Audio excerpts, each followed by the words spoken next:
So, panagdait sa tanang kabuhatan. By the way, I'm Diana Rose Tagibon, one of the reporters in this title for Power of Corporation. So, a corporation has no power except those expressly conferred on it by the corporation code and those that are implied or incidental to its existence. So, when we say express power, is those power na binanggit or it is written in the law or those granted by law, corporation code, and its article of incorporation. So, when we say implied power, so this is the corporate power na by reason of the express power is necessary siya.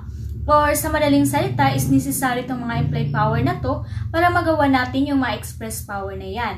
So, example of this implied power are acts in the usual course of business, acts to increase the business of the corporation. So, those I've mentioned are some example of implied power. So, when we say incidental power naman are them to be within the capacity of the corporate entities, or this is the power na by reason ng pagiging corporation niya mismo is pwede niyang ma-exercise ang power na to. So, itong mga power na ito, kahit hindi nakasulat sa batas, is pwede kahit anong batas na related sa corporation na yun, ay pwede niyang ma-exercise. Dahil nga, inherently, it is necessary bilang isang corporation. And it is required. So, example of these are power of succession, power to have a corporate name, power to adopt a corporate seal, power to adopt and amend its bylaws. Then, this time, let's move to the general power of the corporation. And take note that in express power of the corporation under the corporation code divided into two. So, we have a general power and a specific power. So, we shall discuss first the general power under the section 35. So, corporate power and capacity. So, every corporation incorporated under this code has the power and capacity to sue and be sued in its corporate name. So, meaning, kaya niyang maghain ng kaso at the same time, is pwede rin siyang kasuhan, yung mismong corporation, to have a perpetual existence unless the certificate of incorporation provide otherwise. So, na-update na po yan. So, dati, 50 years lang. Ngayon, in this revised corporation code, perpetual existence na po. So, unless the corporate of the incorporation provide otherwise. So, to adopt and use of the corporate seal. To amend its article of incorporation in accordance with the provision of this code. To adopt bylaws not contrary to law, morals, or public policy, and to amend its repeal and the same in accordance with the code. So, in case of stock corporation, to issue or sell stock to subscribers and to sell treasury stock in accordance with the provision of this code, and to admit members in a corporation if it be a non-stock corporation.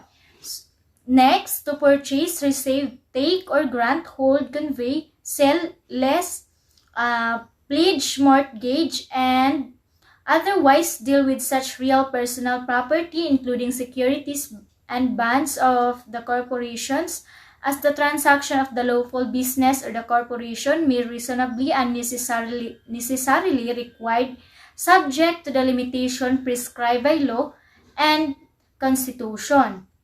Then, to enter into a partnership, joint venture, merger, consolidation, or any other commercial agreement with the natural and juridical persons. So, ang SEC opinion, by the default of the general rule, hindi pwedeng mag-enter into partnership itong corporation. So, yun po yung opinion sa old corporation code. Pero, nung dumating yung revised corporation code, itong letter H na ito is na-update na po siya. So, dati nakasulat dito ay enter into merger and consolidation. Pero, this time may na-add na or the corporation should enter into partnership na, and this time nakasulat na po siya and no longer a SEC opinion na po. Then, to make reasonable donation, including those for the public welfare or for hospital, charitable, cultural, scientific, civic, or similar purpose, provides that no foreign corporation shall give donation in aid of any political party or candidate or full purpose of the partisan political activity. So dati sa ating corporation code, hindi lang sa foreign corporation ang pinagbabawalan, but all, so whether domestic or foreign. But ngayon, mukhang allowed na ang domestic at hindi na pinagbabawalan, Pero, just take note of the word reasonable or reasonable donation. Then, to establish pension, retirement, and other plans for the benefits of its directors, trustees, officers, and employees, of course. Then, to exercise such other powers or may be essential to necessary to carry out its purpose or purpose as stated in the Articles of Incorporation. So, just read na lang section 36. Power to extend or shorten corporate term. So, this section 36 is applicable lang ito pag naglagay ng specific term ang corporation. Dahil if hindi tayo naglagay ng specific term, so ano ba ang default? So, in a perpetuity, meaning hindi ma-extend or ma-shorten dahil infinity nga. Pero kapag naglagay ng specific term, for example, inadapt pa rin natin yung old na 50 years, sinabi ko kanina, so it happened na it could be extended or shortened. So in extending or shorten corporate term as stated in section 36, so we need approval by the majority vote of the board of directors or trustees and its ratification by the stockholders representing at least 2/3 of the outstanding capital stock or by its 2/3 of the members in case of non-stock corporation. So let's move on. So, what is appraisal right? So, appraisal right means that the stockholder who resented and voted against the proposed corporate action may choose to get out of the corporation by amending payment of the fair value of his shares. So, for example, basically is ibebenta ko yung stock mo or stock ko dahil may hindi ka nagustuhan na desisyon ng isang corporation. Yan po yung appraisal right mo. So example, ibebenta ko na lang yung stock ko, bigyan nyo na lang ako ng fair value ng stock ko. Hindi na ako magiging stockholder. So ganun po yung appraisal right. Pwede mong gawin yon or ma-acquire ang right na yun.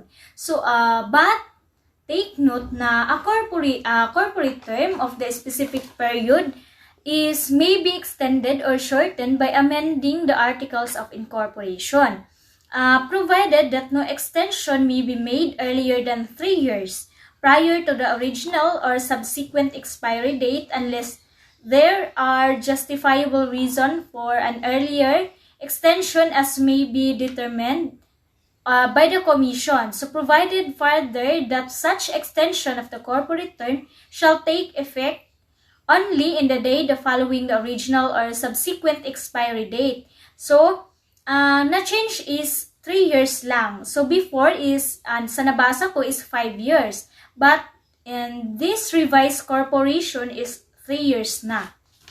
Next.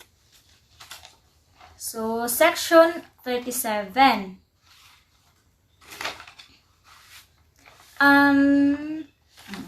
So, section 37. No corporation shall increase or decrease its capital stock or incur, create, or increase any banded indebtedness unless approved by the majority vote of the board of directors or by the 2/3 of the outstanding capital stock or at stockholders meeting duly called for that purpose. Written notice of the time and place of the stockholders meeting and the purpose for the said meeting must be sent to the stockholders at their places or residence as showing in the book of the corporation and serve on the stockholders personally or through electronic means recognized in corporation by laws or commission rule in valid mode to service of notice. And so, kung mapapansin natin is almost lahat dito sa specific power ang voting requirement is majority of 2/3. For example, may 6 persons, so dapat you could get 4 out of that 6 kay 2/3 man. So, and remember that the application with the commission shall be made within 6 months from the date of approval of the board of directors and stockholders, which period may be extended but for justifiable reason. And before, since hindi uso yung electronic, di need a written notice talaga. Pero kinakailangan talaga yung written notice. But for now, nowadays kasi is uso na ang electronic data. So, by electronic data is pwede niyang isend yung pinag-uusapan nila or yung meeting nila. But in accordance with the rules and regulation of the Commission and the use of electronic data messages, so may batas pa rin. And the approval is tung majority and two-third once na na-approve.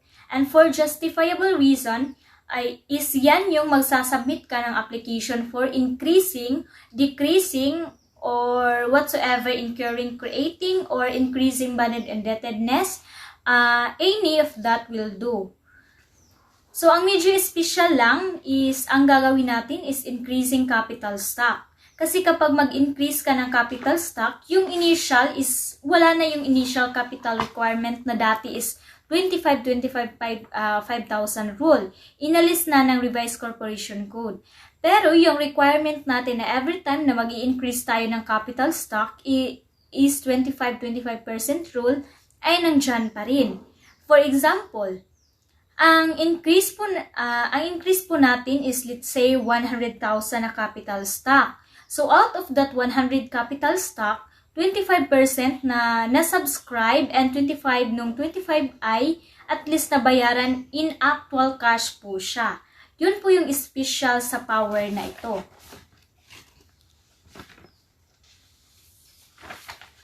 So note that the requirements for the power to incur, create, or increase bonded indebtedness is also the same with the power to increase or decrease of capital stock. So just read it na again na lang. So since balik-balik naman sa to, so in page 308 to 309. And anyway, sabotable naman sad to siya. So no need further explanation na to kayo since balik-balik naman to siya. For gusto mo further explanation, so naamo po si sir. So anyway, let's proceed to the registration of the bond. So bond issued by the corporation shall be registered within the Securities and Exchange Commission, which shall have the authority to determine sufficiency of terms thereof.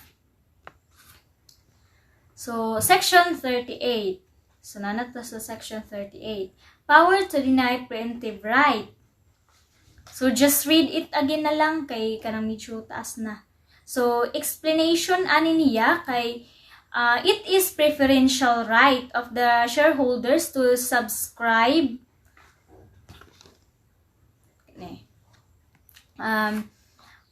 What is preemptive right? So it is a preferential right of all stockholder of the stock corporation to subscribe to all issues or disposition of shares of any class in proportion to their respective shareholdings.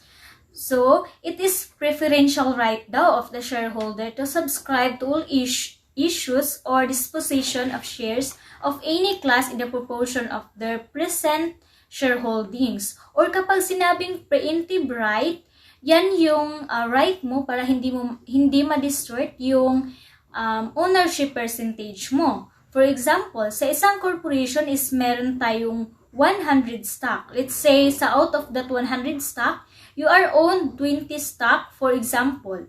So, you have the significant influence. So, meron kang 20 stock out of that 100 stock. And let's say na supposedly is merong nadagdag na 10 stock unissued. It happened na i-issue na yung 10 stock na yun or yung 10 stock na yun. And the question is, you would have the right to subscribe to that newly issued stock? Of course, yes. You have the right para hindi ma-distort yung ownership percentage mo. So, ang mangyayari is meron kang right para mag-subscribe doon sa 20% para ang mangyari, ikaw ang makakakuha ng 2 stock.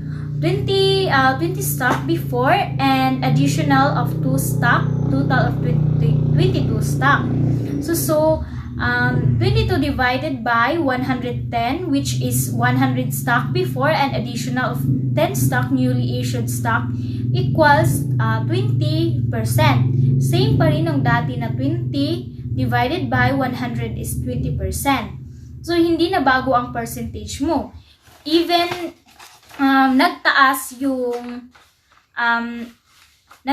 yung stock. So, ang preemptive right with regards to an issued share naman with new issued share. So, according to this section 38, a specific paragraph with law requiring. So, example is my 100 share. In case a certain law required that issuance of the newly shares na yan is sa ganitong tao lang. So, let's say, hindi sa dating stockholders natin. So, ang mangyayari is madidistort yung sa ibang tao. And ang mangyayari is magiging 20 ka pa rin out of 110 shares na yan. Kasi hindi ma-issue sa iyo yung 2 stock, and the result is 20 divided by 110 shares is equivalent to 18.18% na. So the question is if it is okay or it is right. So yes, pwede when the law is required. Sabi dito, when the law is required. Kasi if si law ang nag-provide, walang panama ang preemptive right mo. Tandaan mo yan. And by default, meron kang ganyang right is yung meron tayong mga exemption. So, ito ang ating mga exemption. So, shares to be issued in the compliance with law requiring stock offerings of minimum stock ownership by the public. So, yun yung sinabi ko na kapag dininay ng article of incorporation and if it is required by law. So, walang panama yung preemptive right mo. Then, second is shares to be issued in a good faith with the approval of the stockholders representing 2/3 of the outstanding capital stock in exchange for property needed for corporate purpose and payment of previously contracted debt. So the approval of 2/3 of that outstanding capital stock is inapprove yung sale. Then, maybe some of you confused if there is a preemptive right on the reissuance of treasury shares. I would answer yes. When the corporation requires its own shares, we thereby become treasury shares. All shareholders are entitled to preemptive right when the corporation is reissued or sell these treasury shares.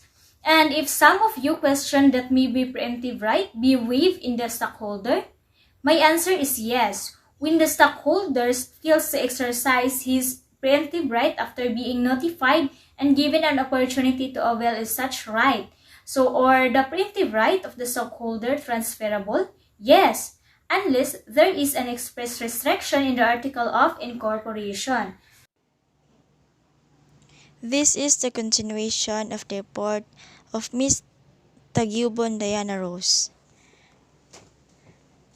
So, I'm going to discuss to you Section 39 to Section 41. So, Section 39, Sale or Disposition of Assets. Approval of the Philippine Competition Commission should obtain for sale and purchase transactions covered by the provisions of Philippine Competition Act. The Philippine Competition Commission at itong Philippine Competition Act, ang in-address lang naman ito ay is to prevent monopoly in business. Dahil ito ay selling or disposal of asset, papasok sa eksena ang Philippine Competition Commission. Kung yung transaction or purchase transactions covered by the provisions of Philippine Competition Act. So, the voting requirement is majority vote of the Board of Directors or Board of Trustees. Ratification by stockholders or members representing 2/3 of outstanding capital stock or its members. So, we have the sale or other disposition of assets. So, special dito actually is ganito. Kapag sampling sale or other disposition lang siya ng asset, walang problema doon. Ang magdi-decide lang nun ay si Board of Directors. Ang medyo ang magkakaroon ng problem is kapag ang binebenta natin or any other disposition, act of disposition of asset, ay yung substantially all or all of our asset. So ibang usapan yun kapag halos lahat ng asset natin ay binebenta na natin. So yun, magkakaroon ng stockholders approval. Sale of all or substantially all of corporate assets. So, compute based on its net value as shown in the latest financial statement. If the corporation would be rendered incapable of continuing the business or accomplishing the purpose for which it was incorporated. So, kapag sale or other disposition lang siya, okay lang, board of directors lang ang magde-decide nun. Dahil yun lang naman talaga. Pero kapag sale of all, substantially all of our corporations, properties, kailangan na po ng additional approval ng ating stockholders. So, kailangan ng 2/3 of the outstanding capital stock. So, majority of board of directors and 2/3 of the outstanding capital stock. So, nabanggit natin to as sale of all or substantially all of the corporation properties and assets. So next section is power to acquire its own shares. So pag power to acquire to its own share, so ang usually ang mangyayari niyan ay treasury yun. So under section 40, binanggit dito yung different instances kung kailan or that different scenarios ng pag-acquire ng own shares.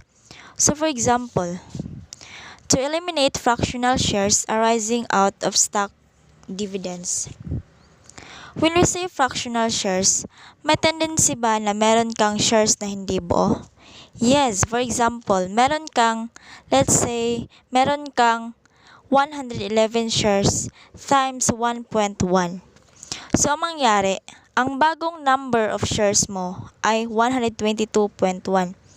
So, yung 0.1 shares ba na yun, mag-earn ba yun ng dividends? The answer is no. Hindi po yun nag-earn ng dividends because hindi po yun nag-earn ng dividends. So better off, tanggalin na lang natin. So ang mangyari is i-require ng corporation ang fractional shares na yan na pupunta sa kanya ang treasury. So next, to collect or compromise an indebtedness to the corporation arising of unpaid subscription in a delinquency sale and to purchase delinquent shares sold during said sale.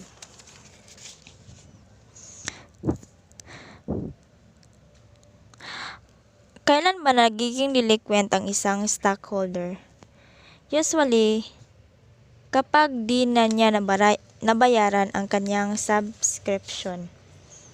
Next is to pay dissenting or withdrawing stockholder entitled in payment for their shares under the provisions of this code. Pag dissenting, ito yung person nag-exercise ng kanyang tinatawag na appraisal right.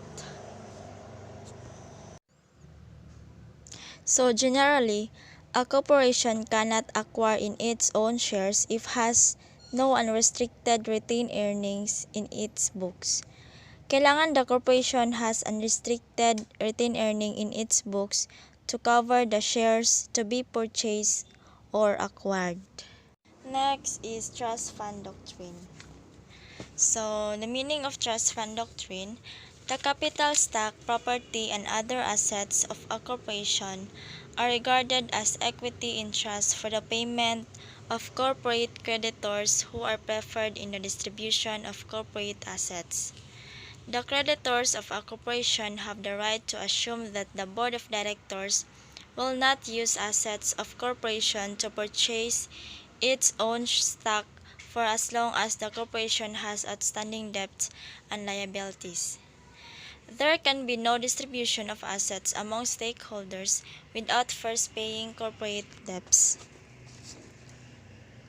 So, kung sasabihin natin trust fund doctrine, Hindi mo pwedeng basta-basta gastusin ang kapital ng isang corporation kasi pinagpalagay na hinahawakan mo lang yan in favor of your corporate creditors, are regarded as equity in trust for the payment of corporate creditors. So this is the meaning of trust fund doctrine. Next section is section 41, power to invest corporate funds in another corporation or business or for any purpose. So, voting requirement, if primary purpose, approval of majority of the board. Any other purpose other than the primary purpose for which it was organized must be majority of the board, ratified by stockholders representing two-thirds of the outstanding capital stock or two-thirds of members in a meeting duly called for the purpose. And the appraisal right is available to a dissenting stockholder. So we have the power to invest corporate funds in another corporation or business or for any other purpose. So, okay. Kung gusto nating mag-invest in a business or other purpose ba na kahit hindi iyon in line with our purpose, okay lang kasi kahit di na related in business, okay lang as long as it is approved by. So we have now in section 42, power to declare dividends.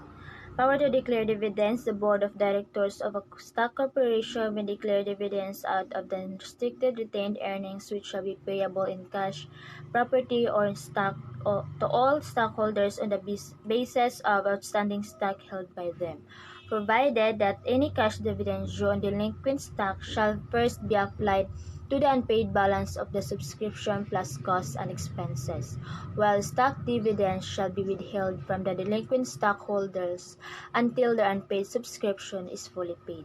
Provided further that no stock dividends shall be issued without the approval of stockholders representing at least two-thirds of the outstanding capital stock at a regular or special meeting duly called for the purpose.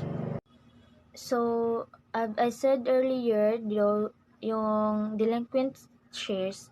So, ang delinquent shares ay yung shares na na-subscribe ng isang stockholders pero hindi pa nababayaran yung portion. May portion pa siyang hindi nababayaran.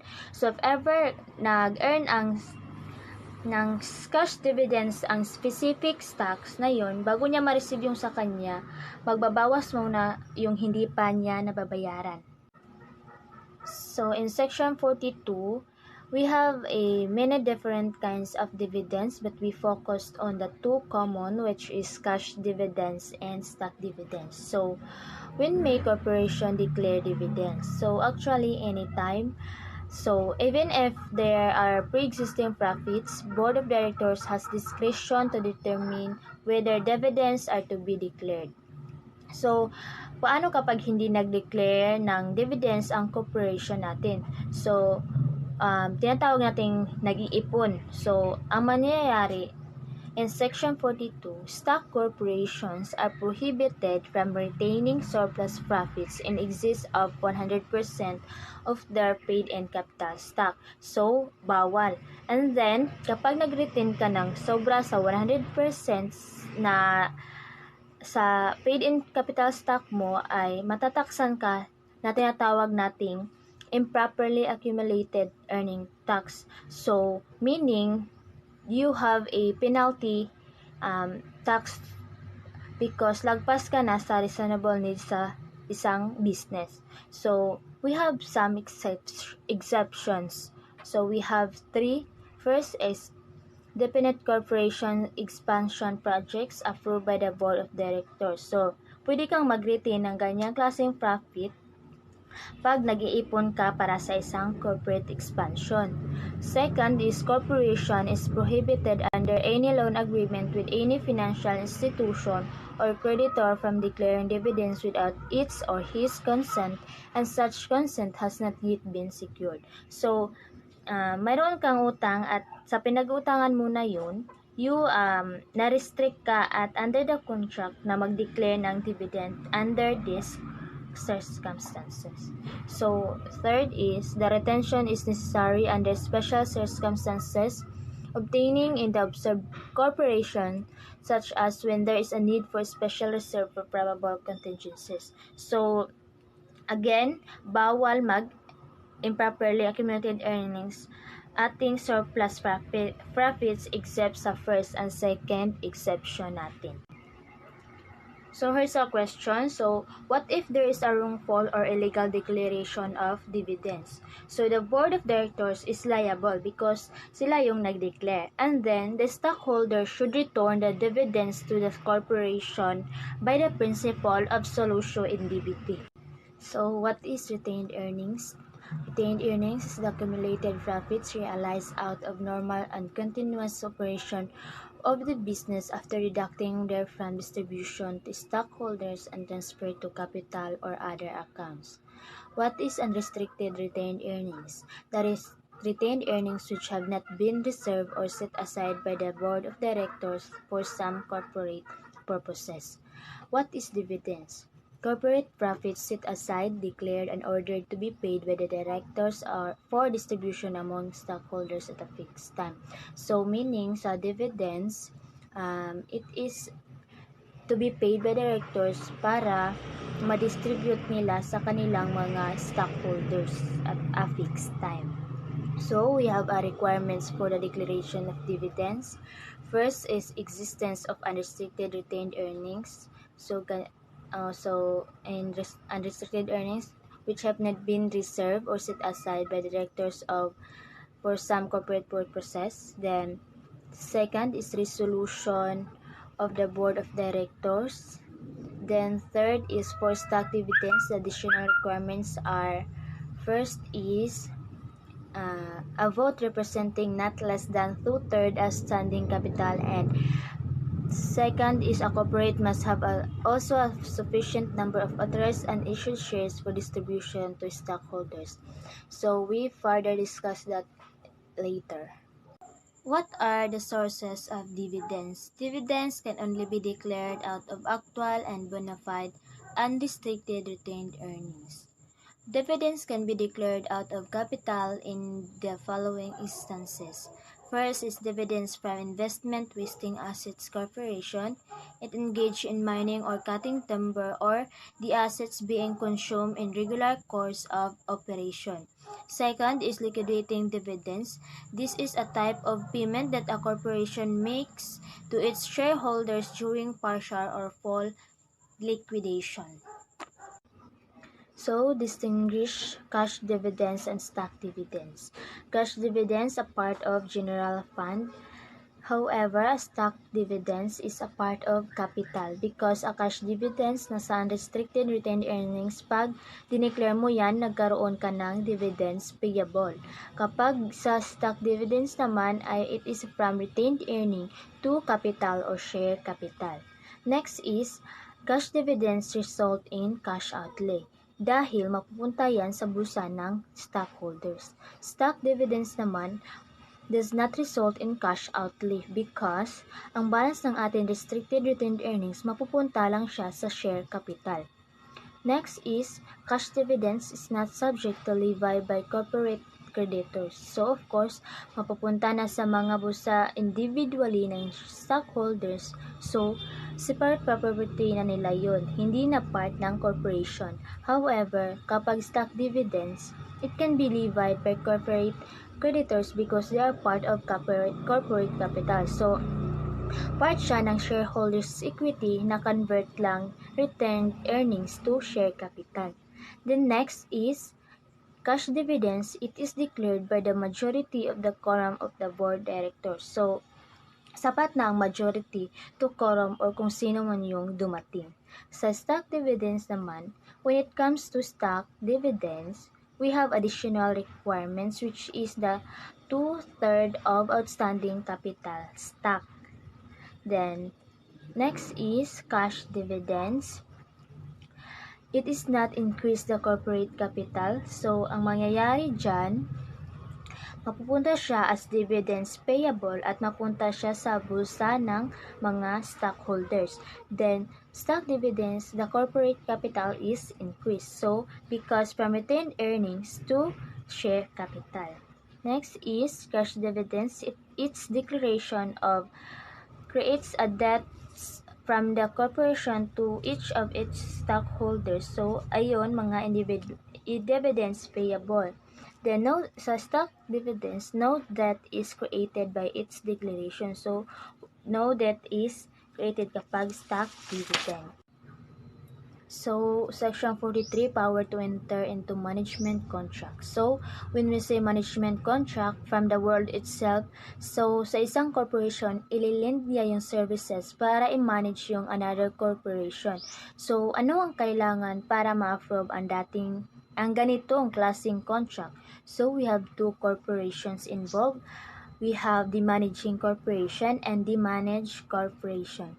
So, no corporation shall conclude a management contract with another corporation unless such contract is approved by the board of directors and by stockholders owning at least the majority of the outstanding capital stock or by at least a majority of the members in the case of a non-stock corporation of both the managing and the managed corporation at a meeting duly called for the purpose. So, ang kailangan lang ay majority kapag management contract. But we have an exemption with regards to the managed corporation. So, hindi yun mababago sa management corporation. So, di ba may dalawa yun. Kailangan may approval from both managing and managed corporation. So, majority sa managing, majority din sa managed corporation. However, we have an exemption when it comes to corporation. Either these two met, ibig sabihin, magbabago yung ating vote mo requirement in case of managed corporation rather. So, first is where a stockholder or stockholders representing the same interests of both the managing and the managed corporation or control more than one-third of the total outstanding capital stock entitled to vote of the managing corporation. So, meron tayong stockholder na magmamayari ng more than one-third from the managing as well as the managed corporation. So, in that case, ang mangyayari, the voting requirement, it comes to managed corporation a majority to theirs. Or, where a majority of the members of the board of directors of the managing corporation also constitute a majority of the members of the directors of the managed corporation. So, parang sila lang yon mga directors from managing corporation tapos doon sa managed corporation. Kapag na-meet din yan, may ibang voting requirement when it comes to the managed corporation. Pero yung managing corporation ay hindi po may iba ang ating vote requirement. Majority is majority pa rin ang managing corporation whether not na-meet yung requisites na nalagay natin dito sa section 43. So, in Section 43, this shall apply to any contract whereby a corporation undertakes to manage or operate all or substantially for all of the business of another corporation, whether such contracts are called service contracts, operating agreements, or otherwise.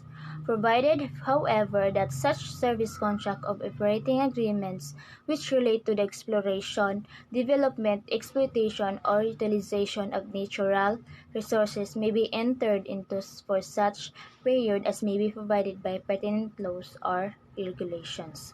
So, and we always remember that no management contract shall be entered into for a period longer than 5 years for any one term. So, pwede pa rin yang ma-renew.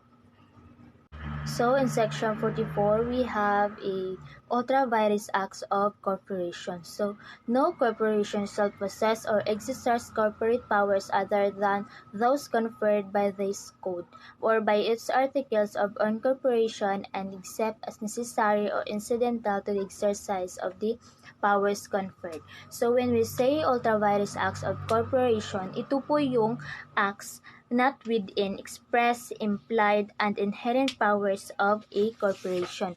So, ultra-virus acts of corporation not illegal is voidable, and when it is illegal, it is void. So, may mga ultra-virus acts ba illegal? So, hindi po, not necessarily illegal. Pwedeng hindi illegal pero ultra-virus pa rin dahil hindi siya within the different powers na nabanggit natin. Hindi siya express, implied, at hindi rin inherent. So meaning, that is, ultra-virus act in general ay na ma-produce yung contract ay voidable. However, may certain ultra-virus act din na illegal, pero kung illegal yon, iba yon sa ultra-virus act na hindi illegal. So kapag illegal po yon, yung mapoproduce niyang contract, actually wala yang mapoproduce dahil void po yun.